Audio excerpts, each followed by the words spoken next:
楚风推断，那颗珠子虽然危险，但却是必须挑战的。若是没有挑战那颗珠子，就算不帮这只狐狸精解锁，也要死。至于死在何处，可能向外走去的时候，那门上有机关，也可能是其他方式。总之，楚风几乎确定挑战珠子是必走之路，否则绝无生还的机会。至于楚风是如何知道的，其实也是在刚刚，是当那颗珠子的打开了结界门，当那吸力释放而出之后，楚风才确定的。虽然吸力磅礴，可从那结界门内，楚风却也能感受到那世界内的一部分气息。虽然里面很恐怖，但却还有着一种特殊的气息，那就像是一种召唤，似乎那里才是这十和世界的终点。所以楚风才有了这样的猜测。楚风不确定这狐狸精到底知不知道这些，但无所谓了，只要他知道就好了。因为当楚风知道这件事后，他就已经不用抉择了。公子这件戒灵长袍是件难得的宝物啊！忽然，狐狸精的声音响起了。楚风发现那狐狸精正在盯着自己的九龙圣袍看。九龙圣袍就在楚风身上，在楚风没有施展其力量的时候，九龙圣袍是不会显现而出的。但只要楚风释放了九龙圣袍的力量，九龙圣袍便会浮现而出。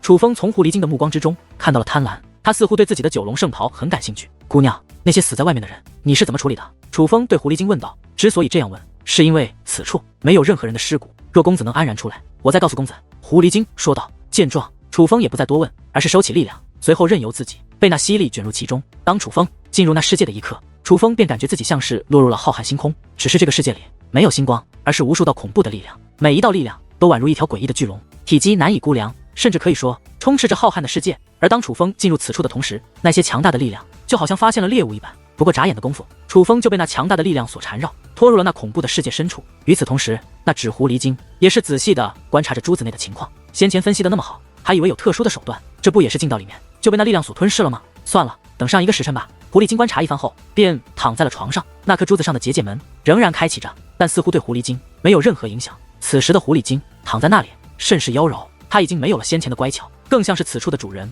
似乎是因为无聊，也可能是习惯，他在用手摆弄着自己的尾巴，就像是猫咪一样，自己和自己玩。但时不时的，他也会看一眼那颗珠子。只是此时的他已经看不到那颗珠子了。可是忽然间，他的嘴角却扬起了一抹笑容。那件戒灵长袍还是不错的，若是能够被我吞噬，说不定我的力量能够解封不少。这样想一想，他就算死在里面也是不错。那狐狸精这番话没有任何隐藏的意思，可能他是知道楚风根本听不到他的这番话吧。时间飞逝，1个时辰的时间转眼即逝，怎么还没有宝物吐出来？这个家伙难道还没死吗？狐狸精站起身来，开始仔细打量那颗珠子。那珠子的吸力依旧在。狐狸精站在结界门之前，他的长发也会受吸力影响，疯狂的舞动，只是他却站得非常的稳，任凭那吸力再强，似乎都不会将他卷入其中。1个时辰还没死，看来是有点本事，索性就再等一会吧。狐狸精此话说完，便又躺在了床上。可是很快，半个时辰的时间又过去了。这一次，狐狸精再度起身，并且此时他的脸上涌现出了一抹失望。没人能够在里面撑过1个半时辰而不死，看来他和当年那个家伙一样，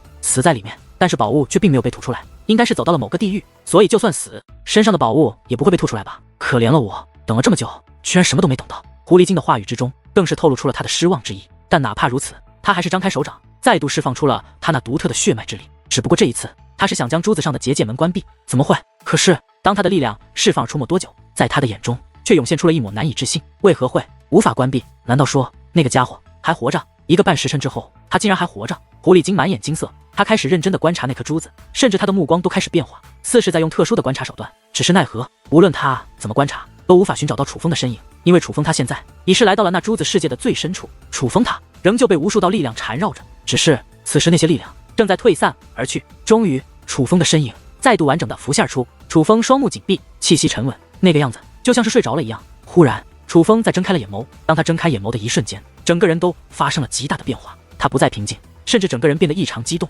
气喘吁吁，满面惊恐，整个人就像是陷入了无尽的惊吓之中。我这是在哪？这是什么地方？而看着周围的一切，楚风更是一脸陌生，但他没有太过在意这些，而是四下观望，大声呼喊起来：王强，王强！楚风不断地呼喊着王强的名字，并且眼中除了恐惧外，也是渐渐地涌现出担忧之色。可在这蛮荒世界内，除了恐怖的力量在缠绕争斗之外，并没有其他人存在，就更别说楚风口中的王强了。为何这里有些熟悉？可是，一番观察之后，楚风的目光又有所变化。忽然，楚风的脸色发生了巨变。我想起来了！楚风惊呼出声，随后便下意识地看向了自己的右手。此时，楚风的目光凝视着自己的右手，而他的右手则是紧握状态，就好像里面抓着什么东西。楚风的眼中满是期待，并且非常的紧张。终于，他的手掌张开了，竟然是真的！看着自己的掌心，楚风面露狂喜。之所以如此，只因楚风手中之物，在楚风的手掌之中有着一件物品，那乃是一片竹简。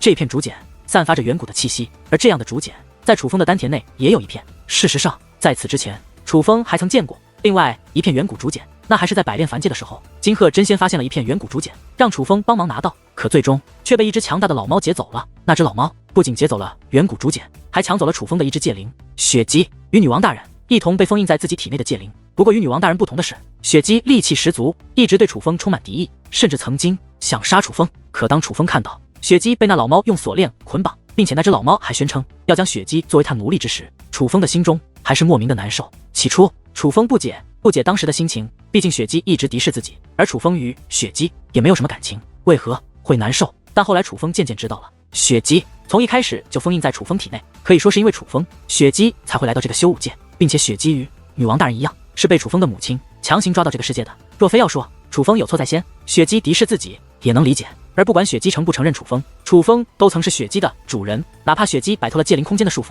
成为了一个自由之身，可楚风与他依旧有着难以斩断的牵绊。所以哪怕雨纱不出现，楚风也想过解救血姬。若是再遇到那只老猫，只要楚风有能力的情况下，他一定会拼尽全力救回血姬，还是会抢回那片竹简，夺回属于自己的一切。而那老猫抓走血姬，是因为血姬特殊，正常的戒灵在修武界摆脱主人之后将成为恶灵之身，但血姬没有，他依旧是戒灵之身。老猫正是看中了血姬的特殊之处。至于老猫为何抢走远古竹简，那是因为远古竹简大有来头。根据金鹤真仙所说，远古竹简其实名为封神竹简，乃是远古时期一对兄弟所留下。那对兄弟曾获得天大机缘，掌握了足以撼动星空的力量，在整个浩瀚修武界都是至高无上的存在。他们临死之前将毕生所学刻在了竹简之上。相传封神竹简总共367片，每一片都蕴藏着不菲的力量。若是能够集齐367片封神竹简，将可以得到那两位兄弟的传承。当然这只是传说，是真是假难以确定，毕竟远古时期的事情谁说得清楚呢？但能够确定的是，这封神竹简的确蕴藏着强大的力量。楚风丹田之内的那一片封神竹简，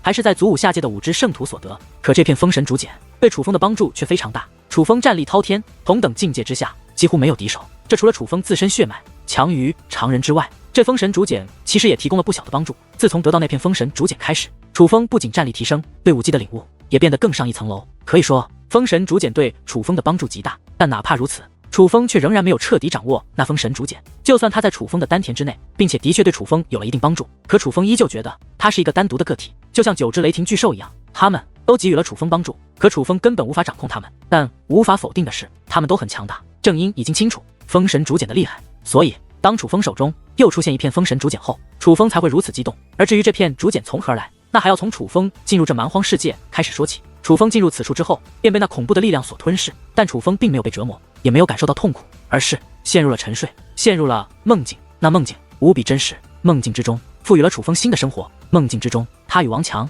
从小便相识，一同修武，一同加入宗门，一同纵横修武界。可后来他们遇到了封神竹简，在梦境之中，他与王强陷入了艰难的抉择，得到封神竹简或是解救王强，二者只能选其一。楚风选择了后者，选择去救王强。可是在梦境中，当楚风选择去解救王强的时候，王强却笑着推开了他，拒绝楚风的解救，而封神竹简则落入了楚风的右手之中。之后楚风便苏醒了过来。别看楚风进入这珠子世界只是过了1个半时辰而已，但梦境之中楚风却过了足足几十年。所以楚风刚刚苏醒之后，一时之间有些缓不过神，才对这个世界有些陌生。不过他还是很快醒悟了过来，他意识到之前的几十年不过是一场梦，不过是一个考验而已，但他成功了，所以他拿到了这片封神竹简。激动之余，楚风闭上了双眼，开始调整呼吸。刚刚经历几十年的梦境，楚风其实仍然有些恍惚，他甚至无法确定眼前的是不是就是真实的。但楚风终究是见过世面的人，又是龙纹级圣袍界灵师，他的精神力远非常人可比，意志力同样异于常人。很快楚风便调整了过来。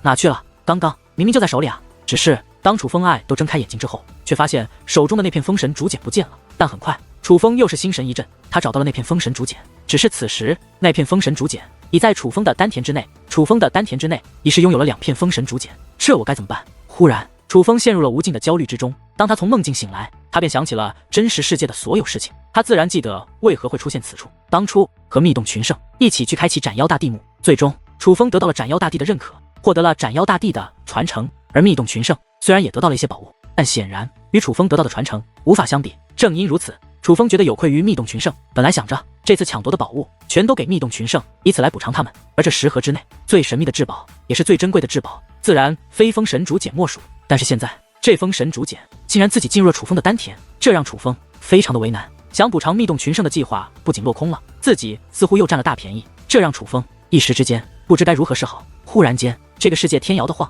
那一道道恐怖的力量开始疯狂的挣扎，甚至那隆隆之音好似他们的哀嚎。紧接着，一道道巨大的裂痕在这个世界四处蔓延，这个世界就好像将要崩塌一般。楚风不知道的是，不仅这世界之内发生巨大变化，几乎与此同时，那颗珠子表面也是出现了变化。那颗珠子上面竟然出现了裂痕，为何会？看到珠子上的裂痕，那纸狐狸精的面容也是为之大变，那是紧张、慌乱、不知所措。难道说，很快狐狸精似乎想到了什么，于是他的面容再度发生变化，眼中竟然涌现出喜悦。猛然间，那珠子碎裂开来，强大的冲击力，就连那狐狸精也是被直接冲击到了房间的角落。而当一切平复之后，一道身影出现在了此处，这个人正是楚风。只不过，当楚风出现的同时，也代表着那颗珠子彻底碎裂。此时，无论是楚风还是狐狸精，都能感觉到这房间之内一股特殊的力量在涌动着。实际上，不只是这个房间，而是整个十和世界之内，所有人都能感受到的一股力量涌动，就连十和世界之外的众人都能感受到那股力量。只不过，那股力量正在消失，外人不解不明白为何会有这样的变化。唯一能想到的就是这种变化应该不是平白无故出现的，很有可能是有人改变了什么，而他们也知道能够改变什么的唯有那已经消失的楚风。不过相比于旁人，那只狐狸精似乎更知道此时的变化意味着什么。狐狸精一脸欣喜地打量着周围，随后竟然高兴地跳起舞来。当他旋转之际，裙摆与发丝一同飞舞，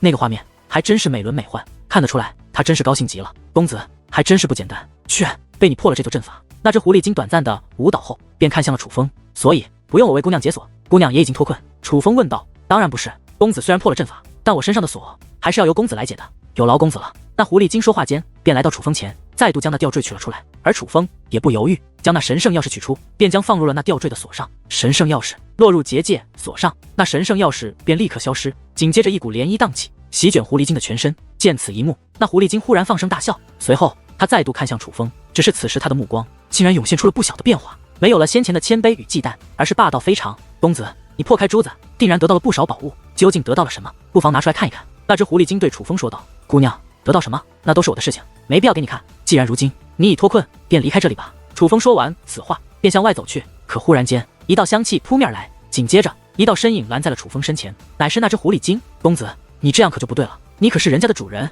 怎么能就这样抛弃人家呢？若要我不再纠缠公子，也并非不可以。公子将从此处得到的宝物交给我来保管吧。对了，你我相识一场，也是难得的缘分，不如公子你将你身上的那件戒灵长袍赠予给我吧。那狐狸精对楚风说道。见此情形，楚风顿时眉头皱起，随后连连后退，眼中充满了警戒之色。果然，一开始我就觉得你没那么简单，现在帮你解脱，你果然露出了狐狸尾巴。楚风说道。听得此话，那只狐狸精则是掩嘴轻笑。公子说的是哪里话？我可不是现在才露出了尾巴，你刚见到人家的时候，人家就已经露出来了呀。人家对公子可是从一开始就没有隐瞒什么啊。狐狸精笑道。姑娘，大家相识一场，不如好聚好散，你让我离开，我也不难为你，可好？楚风说道。听得此话，那狐狸精忽然又笑了，她的笑容非常好看，举手投足都是那么的美，只是她的笑声却是如此的诡异，让楚风感到毛骨悚然。公子啊，公子，我一直以为你是一个非常聪明的人呢。说实话，如你这样的聪明人，我还真是舍不得杀了你。话罢，那狐狸精裙摆舞动，紧接着一股磅礴的威压也是散发而出。这只狐狸精实力非常的强，她乃是至尊境，但绝非寻常至尊。楚风估算，她就算不是至尊巅峰，也是接近至尊巅峰。果然，你隐藏了实力。既然你有如此实力，为何不一开始就对我出手？楚风问道。那锁没有解，我没有办法对你出手，但现在则是不一样了。对了，公子不是问我那些死在外面的人尸首如何处理了吗？现在我可以告诉公子了，那些人都被我吃了。狐狸精笑眯眯地对楚风说道。你这妖孽果然狠辣。楚风说道。公子现在知道也是不晚，你主动将身上的宝物拿出来，我可以饶你一命。狐狸精说道。我若不拿呢？楚风问道。哼，那你可真是敬酒不吃罚酒。那狐狸精说话间，威压便化作一只巨手向楚风抓了过来。狐狸精的修为实在太强，远在外面那6大势力掌教之上，所以楚风根本无力闪躲，只能眼睁睁地看着对方攻过来。不过顷刻之间，那威压已是落在了楚风身上。可是那威压刚刚落在楚风身上，楚风不仅毫发无损，反而是那纸狐狸精倒飞而去，落地之时不仅用手捂住自己的丹田处，更是口吐鲜血。最重要的是，此时的他看上去非常虚弱，宛如身负重创。怎么会？为何无法伤你？狐狸精一脸错愕地看着楚风。很简单啊。楚风说话间，手掌摊开，在他的手中漂浮起一物，那乃是神圣钥匙。你骗我！看到那把神圣钥匙，狐狸精恍然大悟，原来刚刚楚风替他解锁的那把神圣钥匙乃是假的，也就是说他身上的锁还并未解开。当发现真相之后，虽然那纸狐狸精也是非常震惊，但是他的惊容却只是持续了非常短的时间，便从脸上消失了。很快，他的嘴角竟然勾勒起了一抹笑容。看来真的不能小看你呢，刚刚那把钥匙你伪造的还真不错，就连荡起的涟漪也是你故意设计的吧？还真别说，看着那涟漪扩散全身，我还真以为自己解脱了，被你骗得团团转。狐狸精以夸赞的口吻对楚风说道：“承让了。”楚风也臭不要脸的抱了抱拳，丝毫没有羞愧之意，反而洋洋得意。那你是如何知道在此之前并没有人成功帮我解开过这锁呢？那狐狸精问道。这个很容易猜，若是有人成功帮你解开过那锁，那你就不会站在这里，我也不会遇到你了。楚风说道。你胆子很大。狐狸精说道。何以见得？楚风问道。你完全只是猜测，而没有依据，你这其实是在赌，你甚至在赌，只要你不帮我解开这锁，我就无法伤害你。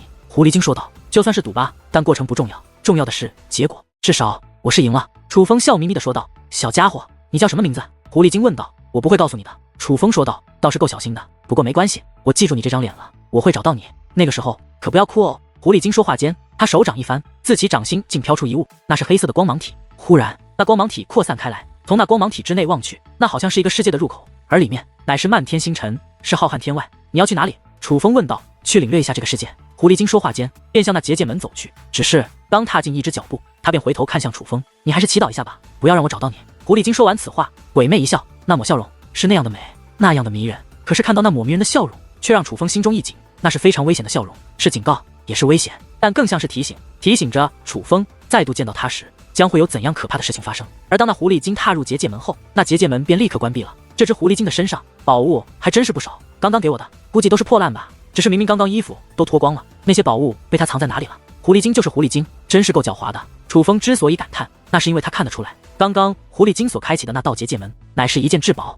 乃件至宝的力量可是有些不简单的，那更像是一道传送门，而这道传送门的距离则是非常遥远。最可怕的是，非常遥远的距离，只要他踏入那道门，就可以瞬息到达。当然不能确定是不是只要他想去的地方，这道传送门都能到达，但哪怕是特定的地点，能有如此力量，也足以说明这是一件无价之宝了。刚刚狐狸精也给了楚风一些宝物，那些宝物也都是暗藏着特殊力量的，可非要说的话，没有一件宝物比得上刚刚狐狸精所开启的那道结界门。正因如此，楚风才会如此感慨那只狐狸精的奸诈。不过还好，我也不傻。忽然楚风笑了笑，且打量了一下此时的自己。此时楚风的面容连修罗都不是，而是风雷剑派的弟子王晨。至于狐狸精刚刚说那些话，自然就是要报复楚风，可是他都不知道楚风的真实身份，又要怎么报复楚风呢？就算楚风今日将要暴露修罗的身份，可毕竟修罗本来也是一个假的身份，只要不让他们知道自己的真实身份是来自祖武星域楚氏天族的楚风就完全不必担心，不仅自己不会受到伤害，就连他的亲人朋友也不会受到牵连。看来该离开这里了，外面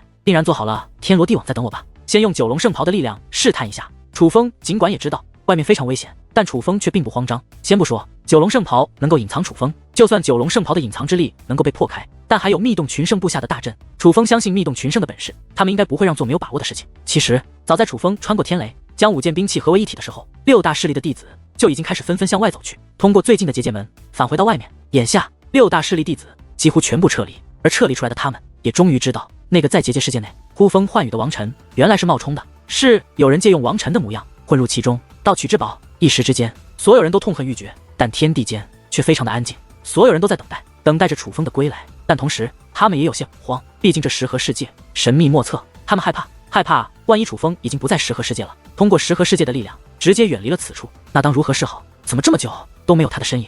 该不会他已经不在那里面了吧？此时九星天山弟子一脸紧张地问道。放心，我已用至宝封锁此处，只要他从里面出来，定然会被发现，就算再厉害的隐藏手段也会原形毕露，除非……话到此处，龙凤仙阁阁主也是一脸忧愁。除非什么？九星天山掌教问道。除非他早就不在这里面，通过其他手段直接离开了那十合世界。龙凤仙阁阁主说道。听闻此话，六大势力掌教都是眉头紧皱，他们最害怕的就是这样的结果。000。可忽然间一阵铃声响起，而听到这个铃声，龙凤仙阁阁主则顿时大喜，看来那个家伙还在，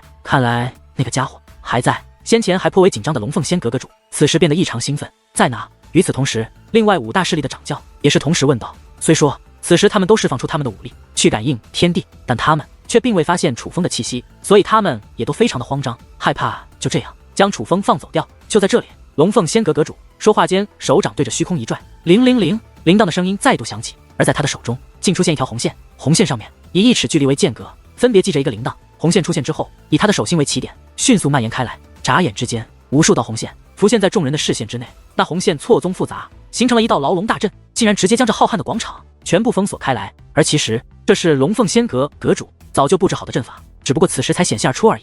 000，伴随着龙凤仙阁阁主的拉扯，天地之间都被那铃声所充斥。而很快，在广场的中心，一道扭曲的身影也浮现开来，此人正是楚风，而楚风就站在那结界门门口的不远处。所有人都看出来了，楚风是刚从那结界门内走出来。其实楚风运用九龙圣袍的力量隐藏自己，已经瞒过了所有人，但是奈何却没有瞒得过龙凤仙阁阁主的这件至宝所布置的阵法。虽说楚风的身影并未完全浮现，但还是被那奇异的声波所捕捉到了。那扭曲的身影也正是楚风所在的地方。好厉害，不愧是龙凤仙阁的正宗至宝，若是没有这件宝物，还真就叫那个混账逃了。此时许多人都是赞叹连连，同时有些庆幸。他们感叹那龙凤仙阁阁主所用的宝物厉害，但何尝又不是在感叹楚风的戒灵之术厉害呢？若是没有这件宝物，一个小辈再可以在6大势力掌教的面前逃之夭夭，这若是传出去，是何等的笑话！小兔崽子，我看你往哪逃？几乎当楚风出现的同时，就有人出手了。那出手之人竟然是2个，除了九星天山掌教之外，另一个竟然是风雷剑派掌教。其实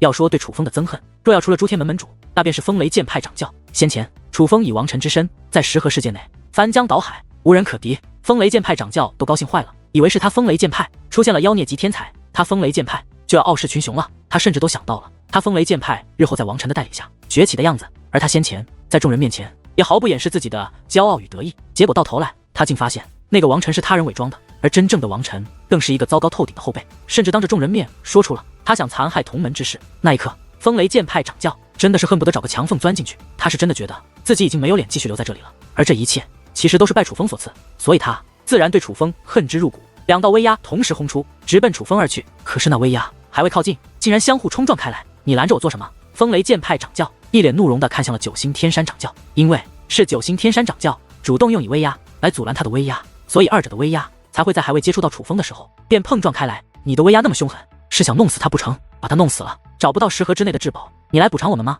相比于风雷剑派掌教，九星天山掌教的态度竟也是非常的不悦。他之所以愤怒，就与他所说这话一样，他在乎的是楚风从石河世界内得到的神秘至宝。如今所有人都不知道那神秘至宝到底是什么，也不知道那神秘至宝到底在何处，但楚风却知道。而刚刚风雷剑派掌教的威压简直就像是要杀了楚风，九星天山掌教自然要出手阻拦。毕竟若是楚风死了，找不到那神秘至宝，那他们可就亏大了。可就在此时，天地忽然剧烈一颤，与此同时，许多修为弱的人更是被震得人仰马翻。在风雷剑派掌教与九星天山掌教争执的时候，又有人出手了，是烈火书院掌教以及苗氏天族族长。可是那2位的威压在靠近楚风之后，就如同落入了无底洞一般，不仅未能伤到楚风，反而是这片天地诡异的震荡开来，解除你这伏妖仙灵阵。眼见未能抓到楚风，烈火书院掌教对龙凤仙阁阁主说道，而伏妖仙灵阵自然是龙凤仙阁阁主那件将隐藏起来的楚风给找出来的至宝，不是我这宝物的问题，我这宝物不会影响你们抓他。龙凤仙阁阁主说完此话，似是想证明自己没有欺骗人们，于是他自己也是探手一抓，同样威压化作手掌直奔楚风而去。可是他的威压就如同其他2位一样，在靠近楚风之后便被无形的力量吞噬，紧接着天地一震，甚至还有修为弱的小辈被震得七孔流血，晕眩了过去，就好像他所释放的威压被吸收后又被释放而出，只不过是以另外一种形式覆盖了这片天地。忽然一道身影离开了主看台，当他再度出现之时，已是楚风近前，是诸天门掌教。诸天门掌教伸出手来，直接向楚风抓去。虽然他没有释放出那搅动风云的威压，可是他这一出手同样是威势滔天，就仿佛他的手掌已经遮盖了虚空，没有人能从他的手中逃出一样。而这便是大人物的气势，是诸天星域最强者的气势。怎么会？可是当他距离楚风还有10米距离之时，竟然无法继续向前了。在他的前方就像是有一道软绵绵的墙将他给隔住了。紧接着九星天山、风雷剑派以及烈火书院的掌教同时动身，他们这一动同样气势凶猛，就连虚空都为之变色。只是他们却如同诸天门掌教一样，都在距离楚风10米范围之内被拦住了。该死，收起你那铃铛！烈火书院掌教怒吼道，我说过了，这根本与我无关。龙凤仙阁阁主也是一脸的无奈，但他还是收起了那漫天的铃铛。只是当那铃铛消失之后，诸天门等几位掌教竟仍旧保持着与先前同样的姿势，他们都伸出了自己的手，保持着向楚风抓取的姿势，并且他们很不轻松，从表情就看得出来，他们此时非常的努力。只是无论他们如何努力，他们都无法碰触到楚风，因为无论是肉身还是威压都被他们阻挡住了。只不过与先前不同的是，因为先前有那伏妖仙灵阵在，所以尽管楚风的身影在扭曲，至少能看到楚风。但是当龙凤仙阁阁主收回那件至宝后，楚风的身影也随之消失了。一群废物！忽然楚风的声音响起，而与此同时他的身影也是再度浮现，只不过这一次楚风的身影已经不再扭曲。所有人都知道是楚风自己显现了真身，只不过面对几位掌教自四面八方的围攻，楚风不仅丝毫不惧，反而在他的脸上挂满了轻蔑与嘲讽。你这畜生，我要宰了你！突然怒的咆哮再度响起，是风雷剑派掌教。本就对楚风心怀恨意的他，又被楚风如此嘲讽，他彻底爆发开来，他的怒意以及杀意，所有人都能感受得到，就连这片虚空都是风云涌动，电闪雷鸣。只是就算他再愤怒，却也依旧无法攻破那挡在他前面的无形屏障。该死，这到底是什么鬼东西？风雷剑派掌教看着楚风就在眼前，可他却无法伤到楚风，气得整个人都在颤抖。实际上不仅是他一个人内心愤怒，诸天门掌教以及九星天山掌教也同样如此。用这种眼神看着我有什么用？有本事就来抓我呀！楚风对诸天门掌教说道。其实楚风对于其他5位掌教并无恶意，他想针对的只有一个人，那便是诸天门掌教。这种下三滥手段护得了你一时，护不了你一世。诸天门掌教虽然内心怒火翻腾，但是相比于风雷剑派掌教，他表面依旧彰显沉稳，那运筹帷幄的模样，就好像他有着绝对的把握能够抓到楚风一般。下三滥，我这手段光明正大的摆在这里，是你们没有办法破除。明明是你们技不如人，怎能说我这手段是下三滥？若要说下三滥，你诸天门利用石盒窃取力量，然后用于自家弟子与长老身上，打破你们6大势力的公平竞争，那才是下三滥吧。楚风此话说完，又看向5大势力掌教，诸位，你们没必要对我这么大的敌意，因为我对你们本就没有敌意，我今日来此只是冲着诸天门而来。楚风说道。小友，若是真的没有敌意，你将此处得到的宝物留下，我们也不会难为你。苗氏天族族长说道。前辈，这怕是不行，这是我从诸天门手中夺得的宝物，为何要交还给你们？我还是那句话，我今日来此乃是与诸天门的私人恩怨，与你们本就无关，我劝你们还是不要掺和了吧。楚风说道。放屁，那石盒归我们6大势力所有，你拿了其中的宝物，敢说与我们6大势力无关？九星天山掌教怒声问道。你这个人怎么这么没有礼貌？枉费你活了这么大年纪，并且还是一宗之主，不仅没有礼貌，脑子也不好用，难道只是修为厉害就坐上了宗主之位？若是这样，那也就活该你被诸天门耍得团团转。楚风一脸鄙夷地看着九星天山掌教，这位平日里在人们眼中高高在上的大人物，在楚风的眼中却宛如一个跳梁小丑一般，尽是轻视。你这卑劣的畜生，若不将宝物交出来，我要你不得好死！本就暴脾气的九星天山掌教被楚风如此侮辱，变得越发愤怒起来。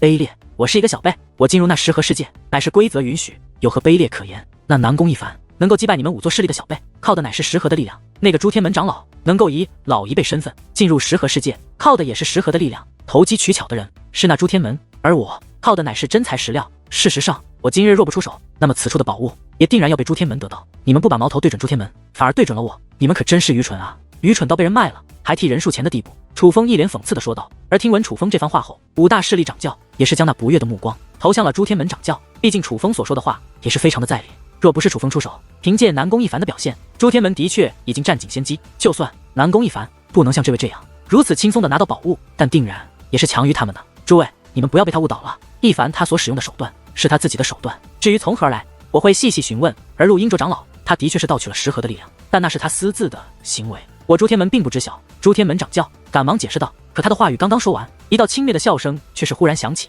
是楚风？怎么回事？你们自己想吧。楚风说完此话，其身前便开始一阵扭曲，随后一道结界门出现在了楚风的面前。那道结界门急速旋转，看上去宛如一个无底洞，有些可怕。而楚风就在众目睽睽之下踏入了那结界门之中。畜生，你别走！见此情形，6大势力掌教都急了，他们开始使用浑身解数，想要突破那道阻挡他们的无形屏障。可是那屏障他们依旧无法突破，只能眼睁睁地看着楚风消失在了那结界门之内。可是紧接着诡异的一幕发生了，当楚风消失在那结界门没有多久，那阻挡他们的屏障竟然消失了。当屏障消失之后，6大势力掌教也可以接触那道结界门，于是他们在第一时间就想进入那道结界门。可是当他们穿过结界门之后，却全都愣住了。他们的确穿过了结界门，可是他们只是从结界门的一面穿过到了另一面，准确来说，他们是穿过了结界门，却无法进入结界门。他们还全部站在原地，但是楚风却早已消失不见。这是什么鬼东西？6大势力掌教这6位身份超然的大人物，此时就像是无头苍蝇一般，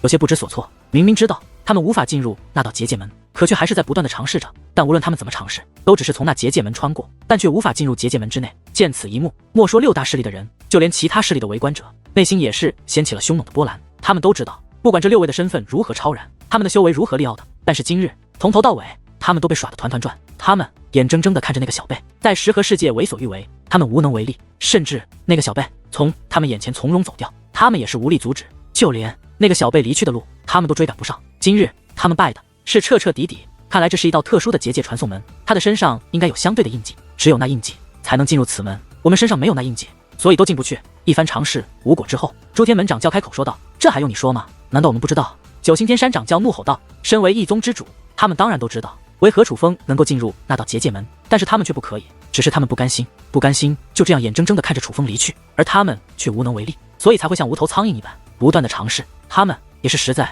没有办法了，既然我们过不去，就不如将这结界门毁掉。若是现在毁掉，会破坏结界门与另一道结界门的链接，时空碎裂，有可能会重创那个畜生，甚至还有可能发现那个畜生的位置。朱天门掌教说道：“没用的，这道结界门是以远古时期的稀有材料打造而成。几位掌教大人虽然战力强横，可却也无法将这结界门毁坏。”就在此时，风游大师开口了。其实不用他说，6位掌教也都意识到这结界门并不好毁掉。而风游大师这样说后，他们更是确定了这一点。那个家伙到底什么来头？怎么有这么多奇特的宝物？龙凤仙格格主问道。密洞群圣并非一个人，他们总共11个人。而刚刚我们所见到的那个小畜生，其实并非密洞群圣一员，他应该是密洞群圣的同伙。朱天门掌教说道。不是一员，又是同伙，你到底什么意思？九星天山掌教问道。他叫做修罗，一个最近出现在我诸天星域的家伙，没人知道他的来历，也不知他为何与密洞群圣走到了一起。但是此子非常危险，并且不知为何对我诸天门怀有极深的敌意。自从他出现，便处处与我诸天门为敌。朱天门掌教说道。修罗吗？此时浩瀚人海都记住了这个名字，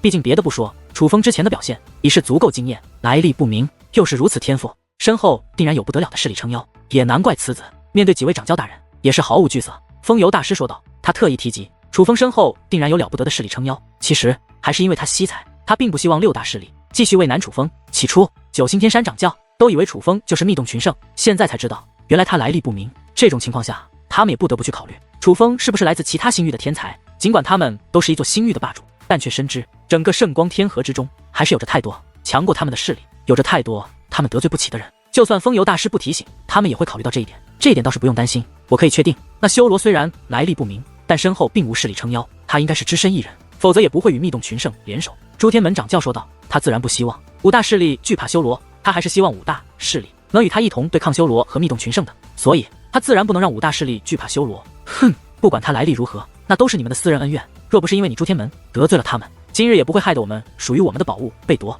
这件事情你朱天门必须要给一个说法。九星天山掌教说道。不只是密洞群圣和这个修罗的恩怨吧，那石河的力量不管是不是你派长老私自窥探到的，但他既然是你朱天门的人，你朱天门就必须要给个说法。风雷剑派掌教说道。刘掌教，这件事情你的确需要给我们5派一个合理的解释，否则莫说是我们无法再信任你们，可能会造成更严重的后果。毕竟这件事情事关我们共同利益，若是你不能给我们一个合理的解释，可能会影响我们的关系。苗氏天族族长也是开口了，紧接着龙凤仙阁以及烈火书院的掌教也是纷纷开口，他们的态度很明确，关于朱天门窥探石河的力量破坏了他们的公平竞争这件事，他们可以既往不咎，但是朱天门必须给予他们赔偿，当然这个赔偿的数额也必须要他们满意才行。而倘若朱天门不愿意拿这个赔偿的话，他们5大势力便会联手对付朱天门。此时朱天门掌教也是眉头紧皱，其实当楚风逃走的那一刻起，他就已经意识到事情会变成这个样子。若是楚风被抓住，怎样都好说，毕竟5大势力最关心的其实就是至宝而已。可是现在至宝被楚风带走了，5大势力的不平衡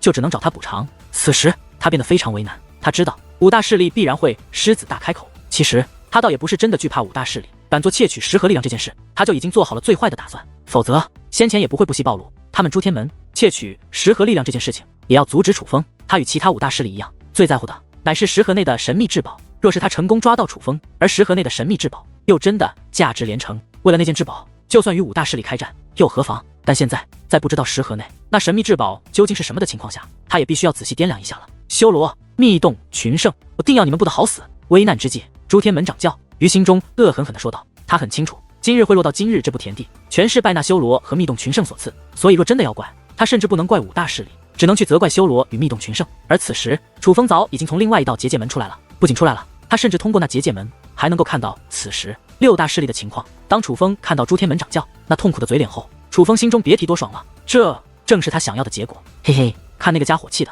这个家伙现在肯定恨死咱们了吧。此时密洞群圣也在楚风身旁，看到朱天门掌教的嘴脸，他们更加的高兴。其实他们早早的就已经来到了这个地方，守着楚风了，所以对于刚刚6大势力的对话，他们比楚风看得还清楚呢。你们居然提前来到这里等我，那假如我无法顺利逃出来，你们再去救我，岂不是就来不及了？忽然楚风望向了身旁的密洞群圣，密洞群圣之前可是告诉楚风，若是楚风无法顺利逃脱，他们会用另外一种较为拼命的手段去解救楚风。可是眼下楚风与密洞群圣所在之的距离朱天门却有着一些距离，若是楚风真的遭遇不测，没有顺利的进入结界门，没有逃到这里的话，密洞群圣再赶过去肯定是来不及的。修罗兄弟，你这可就错怪我们了。其实这道结界门我们早就布置好了，只是它之前是隐藏状态，所以别人看不到这结界门，但我们却可以通过结界门洞察到朱天门那边发生的一切，并且我们的身上也都做好了印记。若是发现你遭遇不测，我们可以立刻通过这道结界门抵达朱天门去解救你。密洞群圣老大解释道：“是我愚钝了，错怪你们了。”楚风听闻此话，顿时一脸惭愧。其实他也没有真的责怪密洞群圣的意思，他就是随口问问，乃是调侃。毕竟他们关系不错，经常互相调侃。但没有想到密洞群圣竟然如此认真，并且早就计划周全，这倒是让楚风刚刚的调侃有些惭愧了。一家人不说两家话。对了，修罗兄弟，那10盒之内你到底得到什么宝物了？密洞群圣皆是满眼期待的看着楚风，而他们这一开口，楚风脸上的惭愧之色则是更加浓郁了。实在抱歉，这一次我又……楚风虽然惭愧，但他知道他还是要面对。于是楚风将事情的经过告知了密洞群圣，包括他遇到了那只狐狸精，以及是如何得到那封神竹简等事情，全都告知了密洞群圣。修罗兄弟，这乃是一件好事，你为何要抱歉呢？对啊，得到如此珍贵的宝物，起码不虚此行啊！密洞群圣得知事情经过，不仅没有责怪楚风之意，反而笑得非常的灿烂。无论是那斩妖大地目，还是这一次的10盒，都是你们告知我的。若不是你们带我来前往，与我合作，我也不可能得到这样的收获。斩妖大地目内，我得到了斩妖大帝的传承，而这10盒世界，我又得到了珍贵的封神竹简，最珍贵的都被我一个人独享了。我实在是……楚风仍旧感到惭愧，同时也将那些从狐狸精那里得到的宝物全部拿了出来，交给了密洞群圣。修罗兄弟，这可都是难得的至宝啊！你真的要全部给我们？密洞群圣看着楚风拿出来的宝物，一个个的欣喜若狂，那个模样可并不是装的，他们是真的很高兴。这些并不够，至少与我所得到的比，你们所得到的根本不成正比。楚风说道：“修罗兄弟，话不能这样讲。虽然是我们告诉的你斩妖大地目以及那个远古10盒，但是无论是得到斩妖大地目的传承，还是能够进入10盒世界内得到封神竹简，那都是你自己的本事。我们兄弟根本无法得到斩妖大帝的传承。同样的，若是进入那10盒世界的是我们兄弟，我们连那雷海都无法穿过，别说封神竹简了，就连此时这些宝物也是得不到啊！说起来，还是我们占了修罗兄弟你的便宜呢。”密洞群圣老大说道：“我大哥说的很对，修罗兄弟要说欠人情，那也是我们兄弟欠你人情，就算过意不去，那也应该是我们兄弟过意不去啊。”密洞群圣的小11也是笑嘻嘻的说道。看着这样的密洞群圣，楚风内心反而更加惭愧了。如果密洞群圣斤斤计较，楚风可能不会这般惭愧，可是偏偏是珍宝如生命的密洞群圣对他没有一丝计较，反而尽显豁达。最重要的是，他们还都不是装的，而他们越是这样，越是让楚风觉得亏欠他们。毕竟这样的朋友太难得，楚风想要珍惜。不过楚风却也不是墨迹的人，既然事情难以改变，他也不再纠缠此事。既然如此，我也就不客套了。但若是有什么需要我帮助的，尽管和我说，下一次我修罗分文不取，免费帮你们做事。楚风说道。那可不行，必须正常分账，而且丑话说在前面，要是最冒险的事情还是你一个人来做的话，那你就要拿大头。你用生命去吃肉，我们能够沾你的光和喝汤就很满足了。对，必须公平。若是你出力多，你就理当拿得多。我们密洞群圣对于外人是有点不择手段，但是对兄弟必须公平。密洞群圣纷纷说道。好，面对这样的密洞群圣，楚风又能说什么呢？于是也是笑着应了下来。咦，诸天门那边好像又有动静了。忽然密洞群圣的老三指着那结界门说道。那结界门此时就像是一面镜子，并且这面镜子极大，能够洞察到那片天地的所有情况。而听闻密洞群圣老三的话后，楚风等人也是将目光投了过去。本来他们还以为诸天门与另外5大势力因为补偿没有谈妥发生了争执，可这定目一看，他们皆是神色一动，尤其楚风目光更是变得惊讶起来。原来有一个不速之客闯入了那片天地，那是一辆红色的战车，战车不是很大，但却非常的精致，再加上有37只灵兽牵引，它御空而去，也是威风凛凛。而战车前方站着一人，那个人楚风认得，他乃是红衣圣地的掌教韩秀。他目光冰冷，满含敌意，那个架势可不像是来参加盛会，更像是来寻仇的。正因他的气势是具有如此强的敌意，所以他这一出现，顿时引得了所有人的注意。但若只是如此，楚风还不会如此吃惊。之所以让楚风如此吃惊的是，那辆战车之上挂着一面旗帜，旗帜随风而动，发出烈烈声响。可那旗帜上面写的，并非是红衣圣地4个字，而是轮回宗。轮回宗。看到这3个字，楚风心中顿时掀起滔天巨浪，因为这3个字让他想起了一些事情。轮回宗，韩秀他身为红衣圣地掌教，为何要挂着轮回宗的旗帜？看到轮回宗的旗帜，在场的众人也是都是议论纷纷。风、雷剑派等5大势力的人可能不认识韩秀，但是在场大部分势力其实都是来自诸天星域的势力，他们不仅对韩秀了解，对于轮回宗他们也是了解的。轮回宗是何物？那还要从多年之前说起。轮回宗源自于轮回上界，想当年轮回宗在整个诸天星域都是非常强横的存在，甚至强大到足以威胁诸天门的霸主之位，所以在轮回宗鼎盛之时，是轮回上界当之无愧的霸主。那个时候根本没有红衣圣地什么事，轮回宗强势崛起，诸天门也洞察到了轮回宗的野心，但毕竟都是诸天星域的势力，诸天门不想自相残杀，于是便派出了当时诸天门的最强天才刘硕去与轮回宗宗主之女联姻。只是不曾想轮回宗野心膨胀，竟在大婚之日欲杀刘硕。不过诸天门也是早有防备，在轮回宗动手之后，不得已的情况下，只得与轮回宗开战。至于最后的结果，自然是诸天门胜了。而轮回宗也是自那一日起与朱天心玉彻底消失。值得一提的是，当今朱天门的掌教正是当初与轮回宗宗主之女联姻的绝世奇才刘硕。其实刘硕当年经才绝艳，甚至是被誉为能够改变圣光天河格局的天才，但与轮回宗那一战却使得身负重创，元气大伤，甚至险些死去。后来虽然保住了性命，但天赋却再也无法恢复。那一战朱天门虽然获胜，但却也断送了刘硕的前程。因此刘硕对轮回宗恨之入骨，哪怕轮回宗被灭多年，也没有人敢在他面前提起轮回宗。轮回宗的事情虽然大家都知道，但轮回宗三个字早已成为了这朱天心玉的禁词。谁若敢提起轮回宗，简直就等于犯下了死罪。但现在红衣圣地掌教韩秀不仅气势汹汹而来，其战车之上竟然挂着轮回宗的旗帜，并且那个面旗帜充满了古老的气息，那根本就不像是他临时制造出来的旗帜，更像是本就是当年轮回宗所遗留下来的旗帜。韩秀他为何要保留轮回宗的旗帜？虽然不知具体原因，但他这样的架势以及这样的举动，让所有人都意识到这韩秀今日定是来者不善。韩秀，你这是何意？当韩秀靠近之后，朱天门掌教开口了。他虽然面容平静，可是眼中却怒火奔腾，甚至隐隐间人们都能感受得到他身上所散发出的杀意。所有人都知道韩秀的这个举动已是触碰到了朱天门掌教的底线。怎么了，刘硕？你这是怕了吗？看来你也知道我今日来此的目的。我今日来此就是要公布当年的真相，要让所有人知道你刘硕究竟是一个怎样的嘴脸。韩秀凝声说道，而他此话一出，也让所有人的目光下意识的就投向了刘硕。当年真相，怎样的嘴脸？只是简单的几句话，就让人们想到了一些事情。韩秀今日要说之事，很可能与当年的轮回宗有关。放肆！忽然，磅礴的威压如潮水一般向韩秀压迫而去，那乃是四品至尊的威压。朱天门掌教出手了，并且这一出手便是杀机。尽管韩秀修为不弱，乃是3品至尊，可是面对4品至尊的威压，他根本毫无抵抗之力。更何况朱天门掌教的威压是蕴含着杀意，这威压是索命的威压，就是要杀了韩秀的。可忽然之间，韩秀身前的空间一阵扭曲，就宛如波浪一般晃动。朱天门掌教的威压进入那扭曲的空间后，就像是被吞噬了一般。很快，那索命的威压全部消失在了韩秀的身前。这样一幕让人不解，韩秀他怎么可能挡得住那样的威压？刘硕，你这是要杀人灭口吗？然而就在众人不解之际，一道声音忽然自那战车之中传来。当那声音响起的同时，那战车的门打开，紧接着一道身影从战车之内走出，浮现在了众人的视线之内。那是一名女子，此女身穿一袭红色长裙，气质极佳，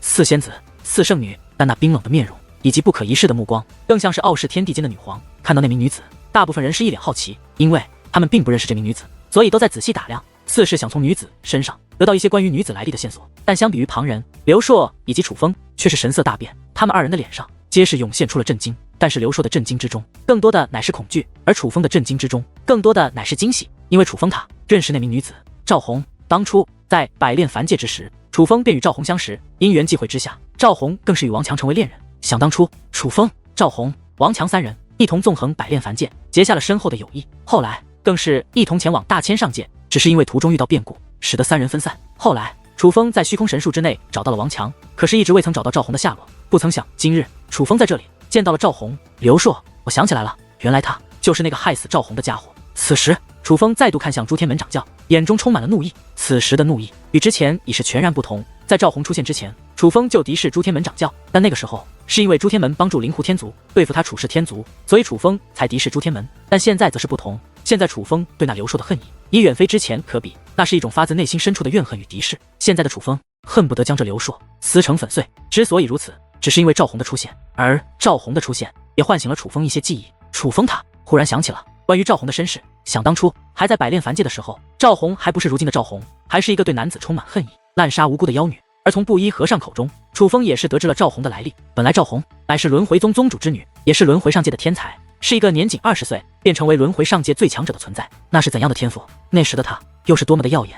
楚风完全能想象得到。可是后来赵红他却爱上了一名男子，而那名男子正是刘硕。后来二人更是成亲，可实际上刘硕心怀鬼胎，他并不爱赵红，他娶赵红的目的乃是想要得到轮回宗的镇宗之宝轮回珠。就在成亲当天，刘硕动手了，他给赵红以及轮回宗的所有人下了毒，逼问赵红轮回珠的下落。而在赵红不肯说出轮回珠的情况下，刘硕便杀了轮回宗的所有人。后来赵红与刘硕大战，搞得两败俱伤，心灰意冷，痛苦万分之下，赵红便带着轮回珠离开了轮回上界，并且躲到了百炼凡界之中。可是因为身负重创，赵红他还是死了。但神奇的是，轮回珠竟然让赵红轮回转世，再度重生。只是重生之后的赵红不仅丧失了前世的修为，并且还失去了前世的记忆，内心深处只有对男人深深的恨意。也正因如此，赵红才成为了百炼凡界内凶名赫赫的妖女。当初从布衣和尚口中得知这件事的时候，楚风与赵红还并不熟悉，可对于那个刘硕的所作所为，却是深感厌恶。虽然后来楚风与赵红成为了好友，可是关于赵红的过往，却也有了一些怀疑。楚风他不知道布衣和尚他为何会如此清楚赵红的过往，毕竟赵红的过往发生在多年之前，连赵红自己都不记得，布衣和尚是如何那般清楚的呢？所以楚风也是有一点点怀疑布衣和尚所说之事的真实性。他并不是怀疑布衣和尚骗他，而是怕布衣和尚的话也是从其他人那里听来的，怕是传闻有误。后来楚风与赵红成为好友，发现赵红真的不记得前世之事，倒也觉得他不知前世之事可能是一件好事。再加上时间推移以及楚风所遇到的事情实在太多，楚风对于这件事情倒是渐渐抛在了脑后。可是今日楚风却忽然想起了所有事情，原来这个轮回上界就是当年赵红所在的上界，而朱天门的掌教便是那个狠辣的负心汉刘硕，并且看眼前的形势，当初从口布衣和尚口中所得知之事，似乎乃是真实发生过的。而今日赵红来此，显然就是为了复仇而来。这个畜生再度看向朱天门掌教，楚风气得咬牙切齿，眼中更是杀意弥漫。若是实力允许，楚风定会立刻通过传送门走到朱天门掌教身前，狠狠地教训他一番。只是奈何楚风还是有自知之明的，他知道他现在的实力根本无法胜过朱天门掌教。可是想到这一点后，楚风又将目光投向赵红，随后满是愤怒的脸上涌现出了一抹喜悦。那岂不是说赵红他如今拥有不弱于四品至尊的修为？楚风可是亲眼看到先前那朱天门掌教对韩秀的攻势被化解的，而那攻势被化解之后，赵红便从战车之内走了出来。在此之间，韩秀没有任何动作，他的气息也没有任何变化，种种迹象都说明了一件事：刚刚挡下朱天门掌教攻势的乃是赵红。可是赵红究竟是何修为，如今却还不知晓。你还没死。终于朱天门掌教开口了，看着赵红，他的脸上挂着难以掩饰的恐惧，甚至他连站都有些站不稳了，险些没有在半空之中摔倒。掌教大人，幸亏有朱天门长老手疾眼快，来到朱天门掌教身旁搀扶住了他，否则这位朱天星域的最强者就要闹笑话了。但朱天门掌教却根本不在乎此时的仪态，他的目光一直凝视着赵红，尽管很恐惧，但他却一直盯着赵红。若非要说的话，他的那个目光除了恐惧之外，其余的乃是一种警戒。你都没死，我家大人怎么会死？刘硕，今日你要将你欠下的账还了。韩秀指着刘硕大声说道：主人，堂堂红衣圣地掌教竟然称他为主人，而朱天门掌教好像也认得他，他到底是什么人啊？此时在场的许多人都在猜测着赵红的身份，她叫做赵红，乃是当年轮回宗宗主之女。众人不解之际，有老一辈人物开口了。虽然事情相隔多年，许多人都没有见过赵红，但老一辈的人物却记得赵红这张脸。赵红，他就是赵红，那岂不是说他就是当初与朱天门掌教定下婚约之人？他不是死了吗？当得知赵红身份后，那浩瀚天地瞬间炸开了锅。毕竟在他们的印象当中，赵红乃是死去多年的人物，并且那个时代距离今日已是有些久远。我家大人当然不能死，毕竟这个作恶多端的刘硕还活着呢。大家都以为当年朱天门与轮回宗一战，乃是轮回宗有错在先，但实际上轮回宗从未有过夺取朱天星域霸主之心，一切都是朱天门的诡计。就连刘硕与我家大人成亲，也是一个诡计。若不是刘硕在成亲之日给轮回宗一众高手下了药，只凭朱天门也不可能灭了轮回宗。在众人不解之际，韩秀开口了，他的声音如雷贯耳，而映入众人耳帘，更是掀起轩然大波。韩秀所说可与他们所知道的完全不一样啊！而再看看朱天门掌教那恐惧的模样，所有人都有了一个相同的想法。难道说他们所知道的关于朱天门与轮回宗的事情并非是真相，而真相乃是如韩秀所说一般，是朱天门卑劣无耻，暗算了轮回宗，以此保全了朱天星域的霸主之位。倘若这是真的，那绝对是一个爆炸性的消息。秀儿，不要再说了。可就在此时，赵红却开口了。他这一开口，莫说韩秀不解，就连其他人也是感到不解。为何好端端的这赵红要阻止韩秀继续说下去呢？难道说他今日来此不是想还原事情真相，找刘硕报仇的吗？可就在众人不解之际，赵红则是再度开口，当年的真相由他来说。忽然赵红将目光投向刘硕，面对赵红的目光，刘硕下的身躯一震，所有人能够看到他的身体在剧烈颤抖。不想死的话，你就自己说出来。赵红的目光变得越发阴冷起来。我说，令人最感到难以置信的一幕发生了。刘硕竟然真的交代事情的真相，就当着朱天门众弟子以及朱天星域各方势力，甚至是来自其他星域的5大势力面前，刘硕没有任何隐瞒，将当年的经过仔仔细细的全部说了出来。听闻刘硕的话后，朱天门的所有长老与弟子皆是傻眼了。本来他们乃是这片天地间最高贵的存在，可是此时他们能够感受到来自四面八方的目光却是充满了鄙视，这让他们感觉有些无地自容。为什么会变成这个样子？就算这是真的，为什么要说出来？朱天门的长老以及弟子都看向了朱天门掌教，他们非常的难以理解，因为这位掌教大人刚刚的一番话简直是要将朱天门毁于一旦啊！早就看出来他不是好人，果然没有看错，连这种毒害妻子、杀害妻子全家的事情都做得出来。现在再想一想，他命人窃取石盒力量便真的是不值一提了。此时九星天山掌教更是毫不留情的当着众人面就侮辱起朱天门掌教，而风雷剑派以及苗氏天族等掌教虽然没有像九星天山掌教那样露骨，可是他们看向朱天门掌教的目光却也有了极大的变化。他们都是有头有脸的人物，自然都是很要脸面的。朱天门掌教既然做出过这等猪狗不如的事情，那么他们也不屑与朱天门继续为伍了。此时他们已经暗下决心，关于石河之事，就算朱天门掌教能够给他们一个合理的赔偿，可是他们也要与朱天门解除联盟契约。毋庸置疑，朱天门的招认改变了所有人对他以及朱天门的看法，将朱天门推向了无尽的深渊，更是让自己身败名裂。可是他却好像根本不在乎那些人怎么看他，也根本不在乎他刚刚的老实交代会换来怎样的后果。他的目光一直凝视着赵红，目光闪烁，恐惧万分。忽然他竟摆脱长老的搀扶，主动跪在了半空之上。红儿，我错了，我真的知错了，饶了我吧。紧接着他竟当着众人的面，隔着虚空向赵红跪拜求饶。看着这样的朱天门掌教，莫说朱天门众位长老和弟子，就连5大势力的人也感觉如此的陌生。朱天门掌教平日里可不是这个样子的，哪怕面对危险的时候，也从未见过他如此胆怯。毕竟6大势力曾多次联手，而根据他们的印象，朱天门掌教平日里无论是气度还是胆量，都是非同一般，甚至他各个方面比其他人都要强上一些。每一次遇到难题，朱天门掌教都是破解难题的主力。可现在的他简直就像是变了一个人，变得他们完全不认识了。那种懦弱，那种卑微，哪里还像是一个大人物？于是人们都将目光投向了赵红。他们知道，之所以让朱天门变成这样的，就是那个赵红。为何这赵红会让朱天门掌教如此的恐惧？究竟是内心深处有愧疚，还是说这赵红真的实力强大到让朱天门掌教连一丝抗衡的胆量都没有？此时的赵红也在注视着朱天门掌教，看着那不顾形象跪地求饶的朱天门掌教，赵红面无表情，他没有一丝动容。刘硕，就算我能原谅你，但我不能替我的父亲原谅你，更是不能替轮回宗死去的那些人原谅你。你犯下得罪孽，不可能得到宽恕。今日我赵红就要代表我轮回宗向你朱天门讨回一个公道。今日我赵红要让你朱天门血债血偿。赵红开口了，他冷冽的话语响彻的同时，所有人都能感受到一股寒意席卷而来。不，那可并非是寒意，而是冰冷彻骨的杀意。赵红并没有放过刘硕的打算，他此时出手了。他手中出现一把蓝色的长剑，那乃是一件半程尊兵。半程尊兵跟随赵红的手臂而移动，在半空挥砍而过。紧接着，肉眼可见的剑气劈开空气，划破长空，直奔朱天门掌教而去。眼见着赵红动手了，就站在朱天门掌教身旁的风雷剑派等5大势力掌教赶忙纵身而起，远离朱天门掌教。甚至许多围观之人也是纷纷离开看台，向天际远处逃遁而去。他们都不想卷入这场索命的战斗之中。然而那剑气虽强，可却在即将靠近朱天门掌教的时候忽然消散了。原来是在朱天门掌教的手中也同样出现了一把半程尊兵，是他用那把剑挡下了赵红的攻势。那是一把银色的长剑，但银色的剑之上却缠着一条金龙，金龙的缠绕使得这把剑的剑刃并不锋利，但实际上对于半程尊兵来说，威力的强弱早已脱离了形态。最重要的是在于半程尊兵之中所蕴含的力量。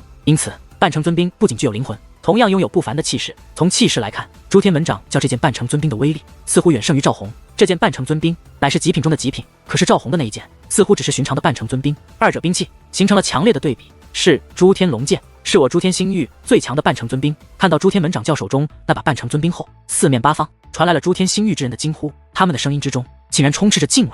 可以看得出来，朱天门掌教手中的那把剑的确是非同小可。可是忽然间，空气震荡，磅礴的威势更是卷向四面八方，是来自于赵红手中的那把剑。那把蓝色的剑本来如冰一般，可是此时剑体上面出现了白色的符咒，符咒发光，看上去神秘而诡异。而当那符咒出现之后，那把剑的气息变得完全不同。此时天地间能够感受到的只有2种威势，其中一个来自于朱天门掌教手中的朱天龙剑，而另外一个则是来自赵红手中的那把蓝色符咒剑。先前还平平无奇的兵刃，此时的威势竟然丝毫不弱于朱天门掌教的那把朱天龙剑。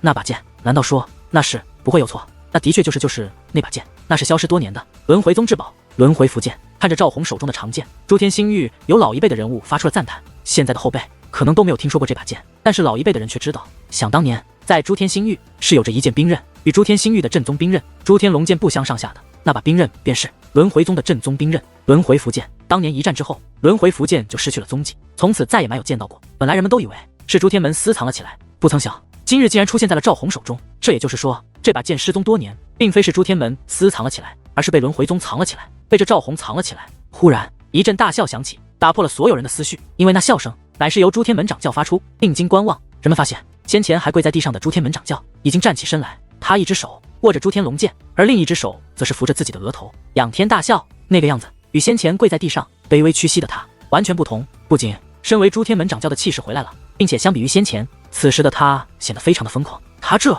到底是怎么了？面对那反复无常的朱天门掌教，许多人都感到不解。忽然朱天门掌教收起笑容，看向了赵红。此时他的眼中已是没有了先前的恐惧，相反，他的眼中竟是怒火翻涌，杀机毕露。赵红啊，赵红，看来当年一战对你影响也很大。一转眼这么多年过去了，我以为凭借你的天赋就算你没有踏入武尊境，也起码是至尊巅峰了。不曾想你竟与我一样，只是4品至尊啊！朱天门掌教开口了，而他这一开口，所有人都明白了，原来先前他那般恐惧，乃是他知道赵红的天赋有多强横，所以他觉得赵红既然没死，这么多年过去，定然已经到达了一个他无法抗衡的境界。可是刚刚赵红对其出手，却彻底暴露了真实修为，4品至尊，那便是赵红的修为。而如此修为，朱天门掌教自然不会惧怕。我与你并不一样。赵红对朱天门掌教说道：“当年你我伤势相同，如今修为也是相同，这便说明你我所受影响也是相同，有何不一样？”朱天门掌教问道。虽然他嘴上这样说，可是他的脸色却已经有了变化。他似乎已经预感到他不希望发生的事情可能已经发生了。你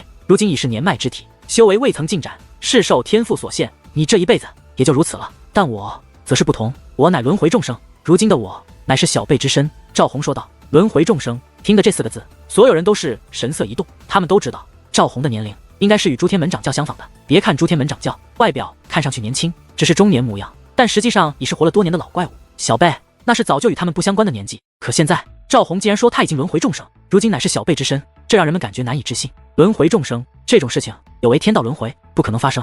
当初这可是你亲口对我说的，除非……话到此处，朱天门掌教再度看向赵红，目光变得异常的阴冷。除非你当初是在骗我，我当初并未骗你，只依靠轮回珠的力量，的确无法转世重生。但是话到此处，赵红的目光也是有所变化。但是你已经没必要知道太多。话罢，赵红身形一纵，化作一道流光，直奔朱天门掌教而去。妖女，当初未能杀你，是我心慈手软，今日我要斩草除根。面对4品至尊的赵红，朱天门掌教丝毫不惧，提着手中的朱天龙剑便奔赵红而去。转眼之间，二人已是站在了一处，兵刃交错，威压肆虐。二者这一战，连天地都为之变色。4品至尊的战斗已经超出了人们的想象，大部分人都无法看到那具体的交战过程，只能感受到恐怖的武力在天地之间肆虐。在场之中，想必也只有5大势力的掌教能够看清赵红与朱天门掌教的战斗了。就连楚风他们也是不行。楚风他们虽然能够通过结界门看到那方天地，可是那结界门更像是一道镜子。当涟漪漫天，覆盖虚空之际，赵红以及朱天门掌教的身影早就消失不见。正是因为那结界门更像是一面镜子，所以哪怕楚风身为龙纹级圣袍界灵师，却也无法运用天眼去看穿涟漪，只能是结界门浮现出怎样的画面，他们就看到怎样的画面。这种情况下，楚风变得非常的紧张不安，毕竟那可是赵红，那是王强的爱人，也是楚风的挚友。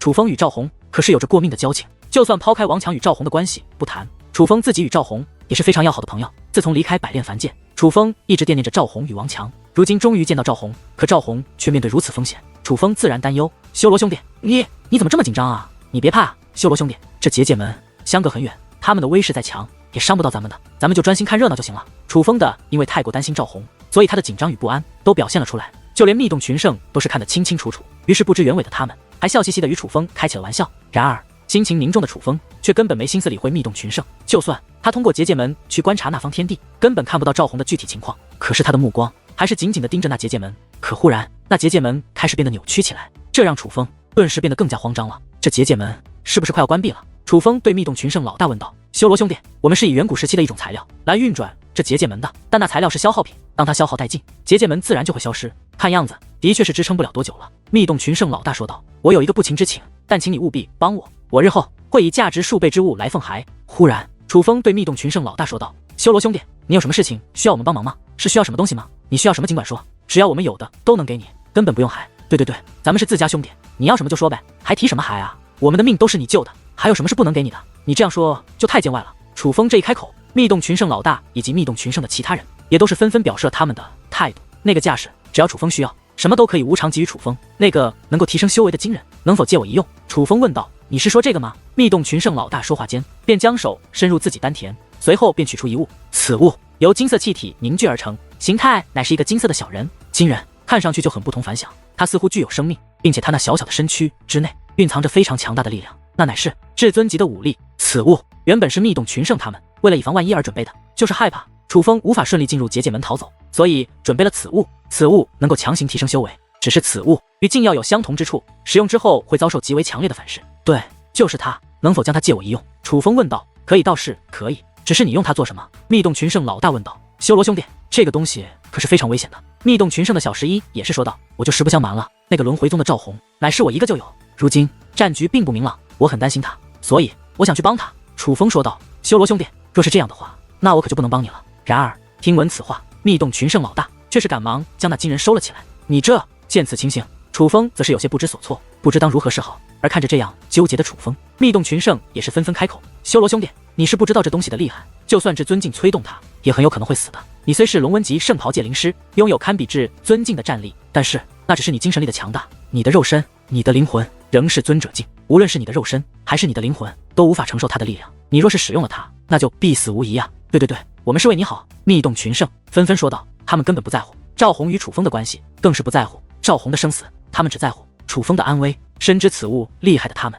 自然不会让楚风去冒险。面对这样的密洞群圣，楚风也是不知如何是好。情急之下，他又将目光投向了那结界门。他本是想看看结界门还能坚持多久，可是这一看，却发现结界门内赵红的身影已经浮现而出。只不过此时赵红的情况可并不乐观，赵红他竟然断了一条手臂，并且看赵红那痛苦的表情就知道，他绝对不是肉身破损那么简单，他的灵魂也是遭受了重创。而在观诸天门掌教却是毫发未损，二人的对决先前惊天动地，这让人们知道他们刚刚的交手绝对都是毫无保留的。而现在赵红身负重创，就已经说明了一件事：尽管二人都是4品至尊的修为，可赵红他显然并不是诸天门掌教的对手。实在抱歉，可我没有办法，只能得罪了。楚风说话间，身上的9龙圣袍涌现而出，紧接着楚风的结界之术便自其体内释放而出，瞬息笼罩了密洞群圣。这种情况下，密洞群圣的所有人都被楚风的结界之术所束缚，难以动弹。动用了威压之后，楚风便强行从密洞群圣老大的手中将那金色小人给抢了出来。修罗兄弟，你等一下！眼见着楚风要走，密洞群圣老大则是赶忙开口：“既然你执意要去，就让我们陪你一同去吧。你一个人使用他的力量，定然难以承受其反噬袭来，你绝对是命丧其中的。我们可以帮你，我们兄弟可以帮你承受那力量，然后再将他的力量全部转移到你的身上。这样一来，就算反噬袭来，我们兄弟也能够与你共同承担。就算反噬再强，你应该也不至于死去啊！”当密洞群圣老大这番话说出后，楚风心中一暖，可是他却并未应下，而是对其说道：“我这束缚阵法与这结界门相连，结界门消失之后，阵法就会解除。”话到此处，楚风便握着那金色小人踏入了结界门之中。楚风拒绝了密洞群圣的好意，去救赵红，这是他楚风自己的决定。这件事本身与密洞群圣无关，楚风自然不希望密洞群圣与他一同承受这件事的风险，更何况这风险可能会死。赵红，这样就不行了吗？当年的你可没有这么弱，看来重生的你天赋并未增强，反而减弱了呀！你来找我寻仇，还以为你变得多强。你也看到了，刚刚的我还真是被你给吓到了，可不曾想你竟然如此的弱小，你可真是让我失望透顶。诸天门掌教一脸讽刺地看着赵红，忽然金光涌动，赵红再度出手了，而诸天门掌教也毫不客气，再度迎战而去。可是这一次，二者交战不过瞬间的功夫就停了下来。当人们再度看到二人之时，诸天门掌教手中的诸天龙剑已然刺入了赵红的身体，并且他手中的诸天龙剑还缠绕着雷霆，那雷霆顺着诸天龙剑进入赵红体内，覆盖了赵红全身。此时的赵红似乎已经失去了战斗的力气，满面痛苦，但他却忍了下来。尽管从他的脸上，所有人都看得出来，此时的他非常的痛苦，但是他却并没有发出一声哀嚎。他咬紧牙关，硬生生地忍住了席卷全身的痛楚。赵红，念在过往的份上，你只要将轮回珠交出来，我可以留你一具全尸。诸天门掌教对其说道。哪怕事到如今，他居然还惦记着那颗轮回珠。做梦！赵红眼中透露着他的决意，哪怕死他也不会妥协。还是当初那个脾气，喜欢敬酒不吃，吃罚酒。诸天门掌教冷然一笑，随后诸天龙剑所散发的雷霆竟然比先前凶猛了数倍，雷霆如同利刃，在赵红的体内来回穿梭。不过眨眼之间，赵红就已面目全非，浑身破烂，那等凄惨的模样，许多小辈中的女子都是吓得不敢再看。赵红不仅肉身受损严重，整个人都是变得异常虚弱，就连手中的那把轮回符剑都握不住了。可是当轮回符剑自半空掉落而下之际，却忽然出现一只手握住了那轮回符剑，紧接着那个人净手提轮回符剑向诸天门掌教刺了过去。原来是红衣圣地掌教韩秀。刘硕受死！韩秀的脸上布满怒容，眼中更是杀意浓重，就连身躯都是有了特殊的变化，那是一种极强的手段。此时此刻，韩秀他施展出了全力，想要置诸天门掌教于死地。可是他还未靠近诸天门掌教，便发出了一声惨叫，是威压。诸天门掌教动都没动，只是威压释放而出，便将韩秀给控制了下来。不仅如此，那威压更是化作无形的手，硬生生的将韩秀的丹田给撕裂开来，这让韩秀难以忍受，发出痛苦的哀嚎。秀儿！